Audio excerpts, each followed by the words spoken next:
Fala galerinha do canal, aqui é o professor Rogério Silva, professor de História e Atualidades aqui no estado do Pará. Galera, é o seguinte, vamos começar a nossa aula demo, vamos começar a nossa brincadeira para a galera que está estudando para o concurso público da Prefeitura de Belém. Tanto a galera de nível superior, da SEMEC, como a galera de nível fundamental e médio, a galerinha da SEMAD, ok? Então, gente, sempre no início da aula, sempre no início dos vídeos, eu vou pontuar de forma bem clara para vocês, né? Sigam aí, se inscrevam no canal, se o vídeo que eu irei postar todos os sábados, se ele serve para o pessoal da SEMEC ou se ele serve para o pessoal da SEMAD. Eu vou tentar colocar tudo organizadinho aqui de acordo com o edital. Alguns pontos são diferentes, tá, gente, do edital. Do pessoal de língua portuguesa, de ensino superior da SEMEC, é diferente em alguns pontos da galerinha da SEMAD. Mas para iniciar o vídeo e para agradar a todos, a gregos e troianos, eu resolvi colocar aqui 3 tópicos do edital que são comuns aos 2 concursos públicos. Beleza? Então vamos lá, gente. Não se esqueçam de se inscrever no canal. Todo sábado será postado vídeo, tá, gente? A partir desse primeiro. Então acompanhe aí, se inscrevam, compartilhem, divulgue para os colegas de vocês que também estão estudando para o concurso público. Eu sei que está sendo muito difícil para muitos indivíduos, muitos alunos estudarem atualidades. Então, para ajudar a galera, estou tentando organizar, sistematizar todo o conhecimento que eu tenho aqui para vocês, colocando em uma aula demo, tá, gente? A aula completa vocês têm, logicamente, nos cursinhos que eu dou aula aqui pela região metropolitana. Vou deixar a descrição aí no vídeo, tá, gente? Das nossas maratonas e das nossas aulas presenciais. Então vamos lá, gente. Sem muita milonga, vamos começar falando de economia. Professor, essa parte aqui eu sei muito bem, né? Nós estamos com altíssimas taxas de desemprego, alto valor do gás de cozinha, a inflação então está desenfreada. Então, gente, observe o seguinte, você tem que ter conhecimentos gerais sobre a economia e você tem que ter fatos da atualidades, né, associado à economia. Então a economia, gente, ao longo da história, né, ela teve sua base sustentada em vários parâmetros. Primeiramente no escravismo, depois na relação servo e senhor feudal, né, que nós chamamos de feudalismo, e lá por volta do século XIV e XV nós temos a implementação do sistema capitalista. Então o escravismo é quando uma sociedade ela é baseada no trabalho escravo. Isso aconteceu muito antes do século V depois de Cristo, né? Em Grécia, na Roma, né? São grandes símbolos do escravismo. E posteriormente à queda do Império Romano, nós teremos a instalação do sistema feudal. Esse sistema feudal começa a desaparecer ali por volta do século XIV, né? Com o ressurgimento das cidades e com o ressurgimento do comércio. Aí, gente, o capitalismo ele passa por vários momentos, né? Hoje nós estamos em uma fase muito tecnológica do sistema capitalista com as criptomoedas, etc. Né? Daqui a pouco eu falo para vocês sobre as criptomoedas. Então, o capitalismo inicialmente ele é o comercial, ele é das grandes navegações, da época de Pedro Álvares Cabral, né? Da época de Cristóvão Colombo, onde as potências europeias estavam conquistando colônias pelo mundo, estavam conhecendo o globo. Já por volta do século XIV, a Inglaterra ela vai despontar como a principal potência do mundo graças ao industrialismo, graças a grandes investimentos na indústria têxtil.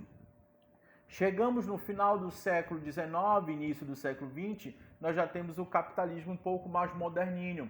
É o capitalismo organizado pelas grandes multinacionais, pelas grandes empresas. É o capitalismo que já está atuando na Bolsa de Valores, né? Na primeira metade ali do século XX, em 1929, para ser mais preciso, nós tivemos a maior crise do sistema capitalista, que foi a crise de 29, né? A queda da Bolsa de Valores de Nova York.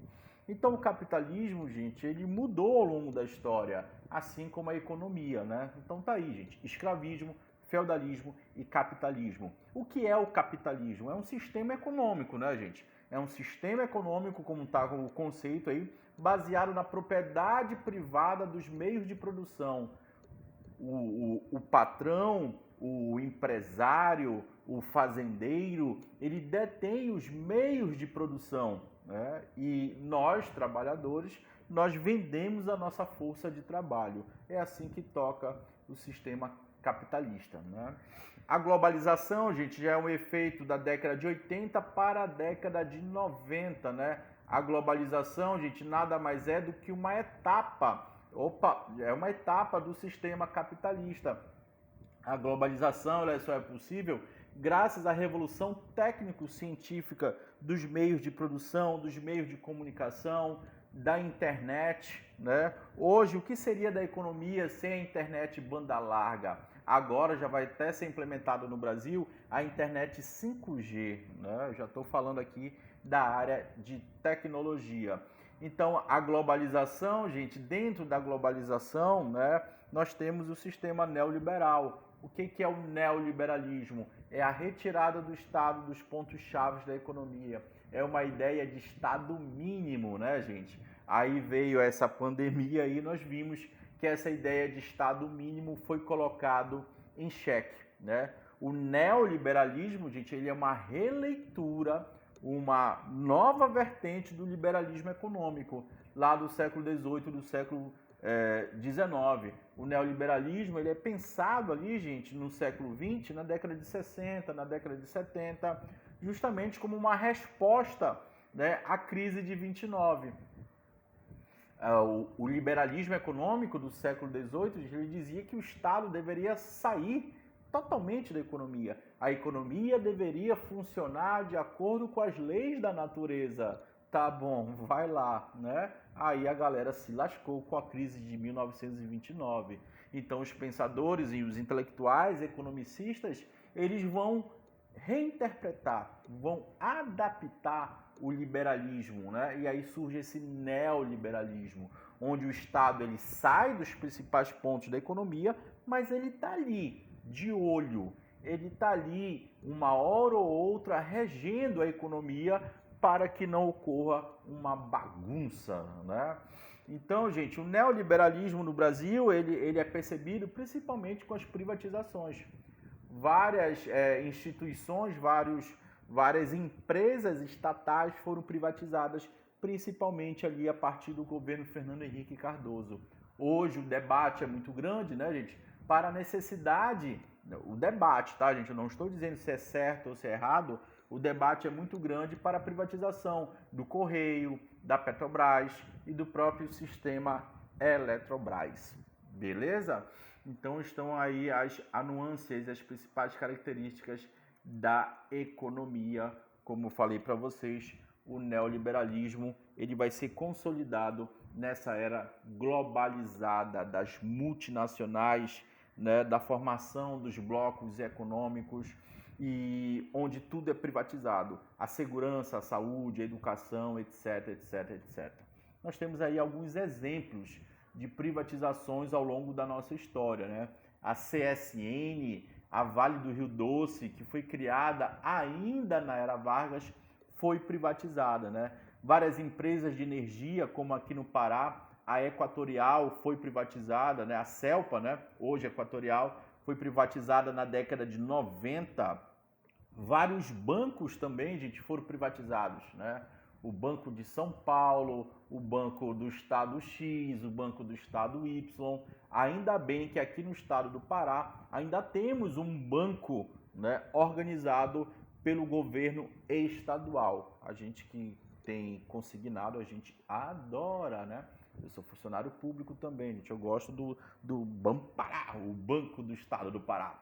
PIB 2020, O que é o PIB? É a soma de todos os bens e serviços finais produzido por um país, estado ou cidade.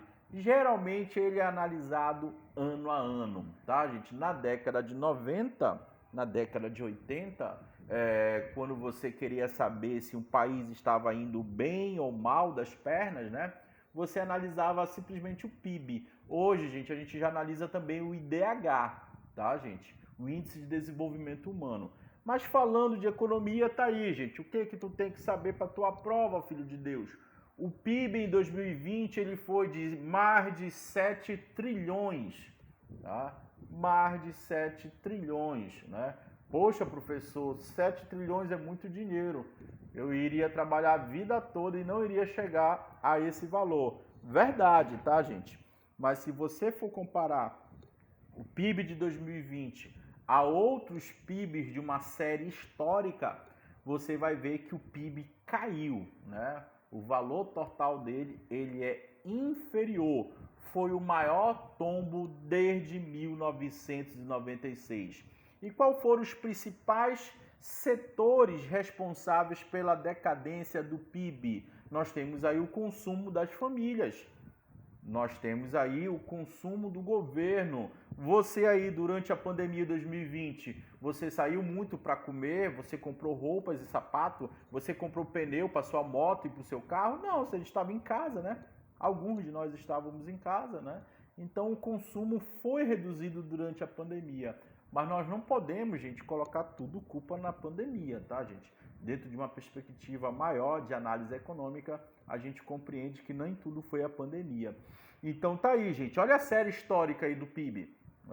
2019, 2018, 2017, teve um pequeno crescimento. Meu Deus do céu. Eu fico analisando esse PIB aí na série histórica. Eu já vi o PIB lá muito, muito alto, né? Acima de 5%. E aí nós estávamos comemorando um crescimento de 1%. 1%. Agora ele caiu menos 4%, tá certo? Lembrando que já lá no governo do PT, você observava a decadência do PIB com menos 3, menos 3,5%. Então a economia do Brasil, gente, associada ao PIB, né? Se você leva em consideração o PIB, ela não está, né, em franco crescimento, né? Em franco desenvolvimento. Então aqui, gente, você observa como nem tudo é culpa da pandemia. Vários desses países enfrentaram a pandemia, enfrentaram momentos muito difíceis e nós e o Canadá estamos aí lascados nessa questão da variação do PIB no segundo trimestre, tá certo? No segundo trimestre, aí já é uma análise de 2021. Então observa o PIB do Reino Unido, a variação semestral aí, semestral não, do trimestre, né? Da França, da Espanha, né? Do Chile. Nós estamos perdendo para o Chile, gente, só para vocês terem uma ideia, né? Como a situação financeira do Brasil não está muito bem. Aqui, gente, a nível de conhecimento de estado do Pará, né? O último levantamento apontado pelo IBGE no finalzinho de 2020, já vai completar um ano, né? No finalzinho de 2020, nós temos aí os maiores PIBs municipais. Belém com 30 bilhões, Paraopebas e Marabá, que são grandes potências minerais, né? Você tem aí o PIB de 16 e de 8 bilhões. Só em comparação, olha o tamanho do PIB de Manaus, né, gente? Por conta ali da grande Zona Franca. Então, o PIB, gente, muitas das vezes não representa melhorias para a nossa sociedade de forma geral. Muitas das vezes acaba colaborando para a concentração de renda. O povo de Manaus, o povo de Belém, gente, ele goza de todos esses bilhões no seu cotidiano, no seu dia a dia? É óbvio que não, né? Fica concentrada nas grandes empresas com os grandes capitalistas. O Brasil, gente, ele é uma potência agro, né? Agro é pop, agro é tudo, agro é tech, não é isso? O nosso maior comprador é a China, depois nós temos os Estados Unidos e a União Europeia, e nos últimos anos, infelizmente, a economia brasileira decaiu e agora nós somos a 13ª economia do mundo. No entanto, dentro dessa balança de importação e exportação, nós temos um superávit, nós temos um saldo positivo, né? O que mais o Brasil exporta? Soja, derivados do petróleo e minerais. Dentro desses minerais, destaque para o ferro. O Pará, gente, atualmente, ele é o maior exportador de minério do Brasil. Então, coloca essa informação aí na cabeça. Professor, o Pará ele exporta, produz mais minérios do que Minas Gerais e São Paulo? Sim, tá, gente? Essa informação eu retirei do próprio governo do estado do Pará. Então, tá aí, gente, os principais produtos que o Brasil exporta. Tá aqui, olha, exportação paraense. O Pará exportou um total de 20 bilhões de dólares, um saldo positivo de mais de 19. Ele é o primeiro lugar no ranking nacional em saldo, tá, gente? Quando nós falamos em saldo, o Pará é o primeiro, né? Mas que adianta tanto dinheiro se esse dinheiro não chega para a maior parte da sociedade paraense, né? Esse ranking lindo e maravilhoso, ele fica concentrado, essa verba toda, lá com uma companhia Vale do Rio Doce, entre outras empresas. Por que esse saldo de exportação do Pará é tão alto? Como eu já falei, a grande responsável é a mineração. Ferro, bauxita, ouro, pecuária, tudo que você possa imaginar, gente, o Pará tá despontando como um dos maiores exportadores. Quando eu falo de minério, logicamente ferro e bauxita, né? Quando eu falo de outros produtos da agropecuária, nós falamos, né, do boi vivo e nós falamos, logicamente, da soja. O Pará, gente, ele não é o maior exportador de soja da região norte, tá, gente? Ele é o segundo maior, né?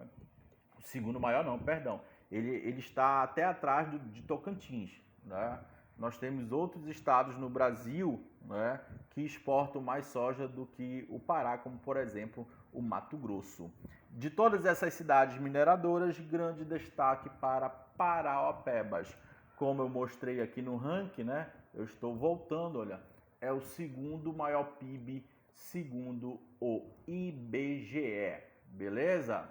Questão da prova da Polícia Civil do Estado do Pará, agora em 2020. Quais são os setores mais responsáveis pela geração de emprego formal? Setor primário, secundário ou terciário?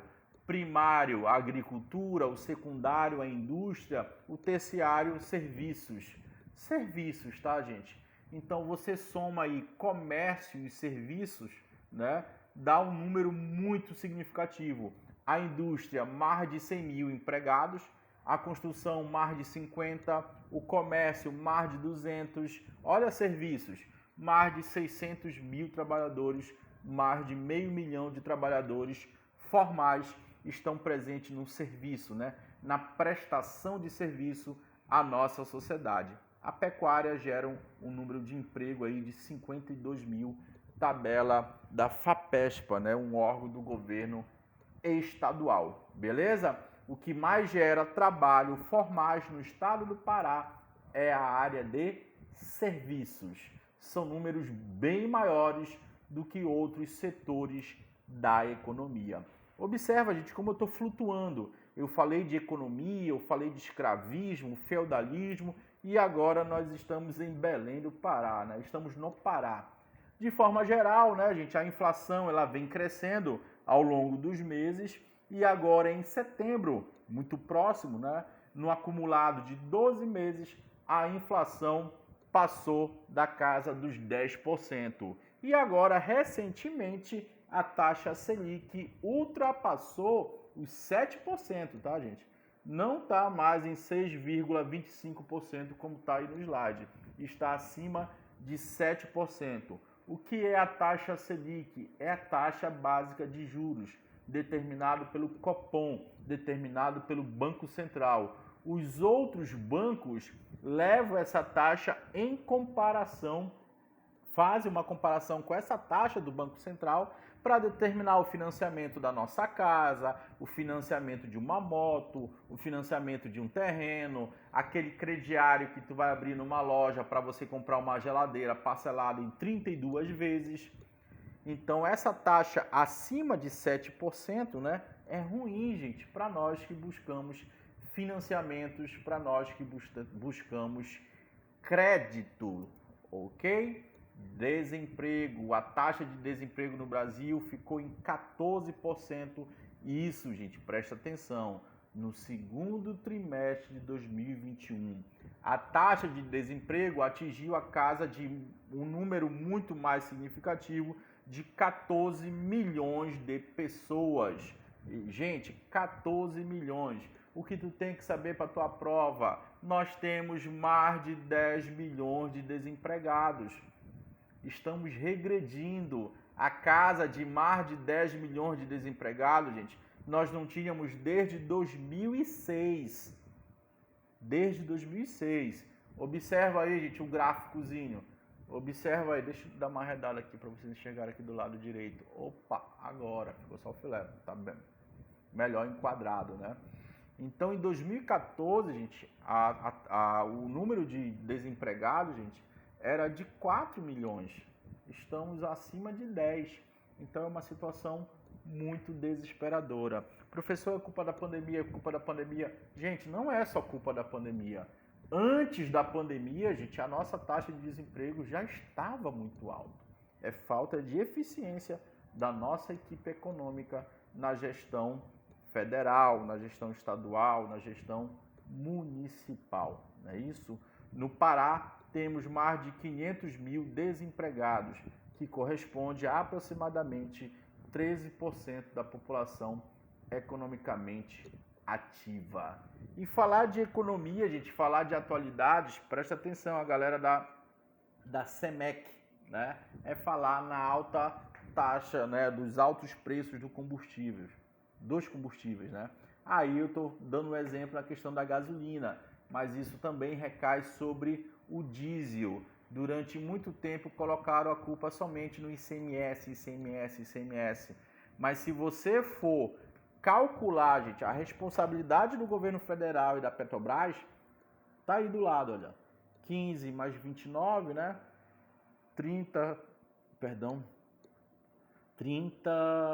45, né? 44%.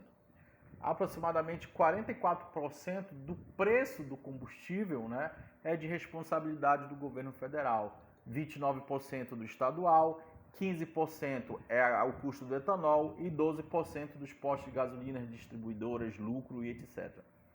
Então, meus amiguinhos, está faltando gestão. A política de preço da Petrobras, seguindo o mercado internacional, com a alta do dólar, está prejudicando, infelizmente, a sociedade brasileira. E quem sente mais, gente, são os mais pobres e os mais humildes, né?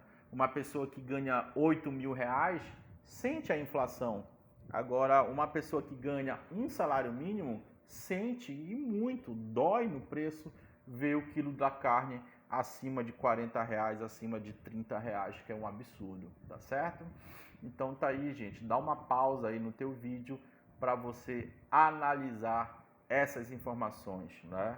Agora eu estou gravando essa aula em outubro, gente. O preço da gasolina já aumentou somente nesse ano em outubro, tá, gente? Novembro. Estou gravando essa aula no dia 4 de novembro. Ela será postada posteriormente, no sábado. O preço do combustível, gente, da gasolina já aumentou mais de 70%. 70% de janeiro ao finalzinho de outubro, início de novembro, né? Aí no slide está 51%. Então a situação está feia, está muito precária. Vem-te embora. Vamos discutir agora a sociedade. Vamos seguir aqui no vídeo. Vamos falar sobre a sociedade brasileira, a sociedade paraense, a sociedade belenense. Vamos lá, vem-te embora. Expectativa de vida. A expectativa de vida, gente, no ano de 2020, ela caiu um pouco, tá, gente? o Brasil perdeu quase 2 anos de expectativa de vida por conta da pandemia, né, gente? A esperança de longevidade dos brasileiros retornou ao patamar de 2013. A expectativa de vida, gente, ela está diretamente relacionada, né, à questão da renda, dos anos de estudo, do acesso à saúde, né? Quem ganha mais, gente, teoricamente vive mais. Em alguns cantos do Brasil, gente, nós temos números, né, de expectativa de vida semelhante a países europeus. Mas em alguns cantos do Brasil, como no Norte e Nordeste, nós temos números de expectativa de vida semelhante aos países da África. Então a situação é bem contraditória, é variável de região para região, tá certo, gente? E não esqueçam, tá, gente? Isso tem que ser colocado na prova de vocês têm que saber. Tanto a galera de língua portuguesa da SEMEC quanto a galera da SEMAD. A expectativa de vida entre homens e mulheres é diferente. As mulheres vivem mais, ok? O que tu tem que saber para sua prova é que a expectativa de vida do povo paraense e do povo brasileiro, gente, está acima de 70 anos, tá? Então, o DF, aí é uma notícia, tá, gente? O DF recuou em mais de 3 anos. Amapá, Amazonas e Roraima apresentaram as maiores reduções de expectativa de vida, né? O Amazonas, vocês viram o que aconteceu ali por conta do Covid. Os estados que menos perderam expectativa de vida estão no Maranhão, Piauí, são, né? Maranhão, Piauí, Bahia, etc, etc, etc. Tá aqui, olha, gente, a expectativa de vida, como ela foi crescendo ao longo das décadas. Década de 40, olha aí, gente, a maioria dos brasileiros não passava de 45 anos. Hoje, 45 anos é muito jovem, né, gente? Década de 80, chegamos na casa dos 62 anos, né?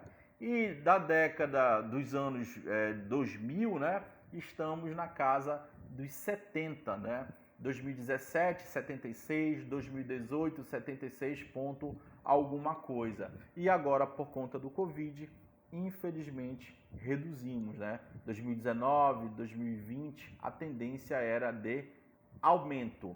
A menor expectativa de vida, geralmente nos últimos anos, está sendo apontado para a região norte. E o povo do Pará, gente, anotem aí, o povo do Pará, a expectativa de vida é de 72, tá, gente? 72 anos. Aí tá falando por região. População no Brasil, a população no Brasil, segundo o IBGE, gente, cresceu, tá? Estamos em mais de 210 milhões. Para ser mais preciso, 213 milhões. Somos agora a 6ª maior população do mundo, tá beleza, gente? Onde nós temos as maiores populações e os maiores problemas sociais também, muitas das vezes. São Paulo, Rio de Janeiro, Minas Gerais são os estados mais populosos. Os menos populosos, como vocês podem observar, estão aqui na nossa região norte. População no Pará. A população no Pará, nós temos esses dados aí. Aumentou um pouquinho, tá, gente? 2020, né? Só que é besteira, tá? O que tu tem que saber para tua prova, gente? Que a população de Belém é mais de 1,5 milhão de pessoas. Que a população de Ananindeua é mais de 500 mil pessoas. O que você tem que saber para essa prova? Que Santarém, Santarém, linda e maravilhosa, Alter do Chão. Quer ver uma questão de prova, gente? Para a galerinha da SEMEC, né? Muito difícil aparecer uma questão dessa para a galerinha da SEMAD. Sempre eu vou pontuar aqui no vídeo, tá, gente? É que Santarém foi eleito um dos melhores, ou melhor destino turístico do Brasil, né? Alter do Chão, a 3ª maior população, muito forte ali a atividade do turismo, né? Da prestação de serviço, né? O município de São Paulo continua sendo o mais populoso do Brasil, com 12 milhões de caboclos. Meu Deus do céu, é muita gente, né? O município do Rio de Janeiro, mais de 6 milhões. Belém tem 1,5 milhão. Região metropolitana tem mais de 2 milhões. E aí você compara aí, né, gente? Brasília, Salvador e Fortaleza. Não esquecendo que o estado do Pará tem mais de 8 milhões de pessoas, já chegando na casa dos 9 milhões. IDH. Então observa, a gente estávamos falando do PIB na primeira parte da aula e agora iremos falar de IDH. Né? Ele avalia o desenvolvimento dos estados, dos municípios e dos países. Leva em consideração o acesso à saúde, os anos de estudos e a renda per capita. Numa escala que varia de 0 a 1, o Brasil está na média de 0,76. Isso são dados de 2020. Né? Olha a colocação, que o Brasil está. Então o Brasil está em 84º, não é isso? Quase não sai. Entre 186 nações. Está na posição de 84. Então a boa parte da sociedade brasileira está aí. Péssimo acesso à saúde, educação nem se fala, poder econômico então, né? Então lá no PIB, né, na questão das riquezas, nós somos a 13ª economia do mundo. Mas quando nós falamos de saúde, educação e renda, nós estamos aí acima de 80. Estamos muito mal, tá, gente? Muito mal. Lembrando que quanto mais próximo de zero, pior é o índice de desenvolvimento humano. Por exemplo, 0,4, 0,5 são IDHs ruins, né? 0,7, 0,8 já são IDHs relativamente bons, beleza? Aqui, gente, já teve o Pará já teve o pior IDH do Brasil, na cidade de Melgaço, no Marajó, 0,4. Então, que mostra, né, as grandes contradições sociais do Brasil. Tá aqui, gente, algumas cidades que se destacam, né, com o IDH, né?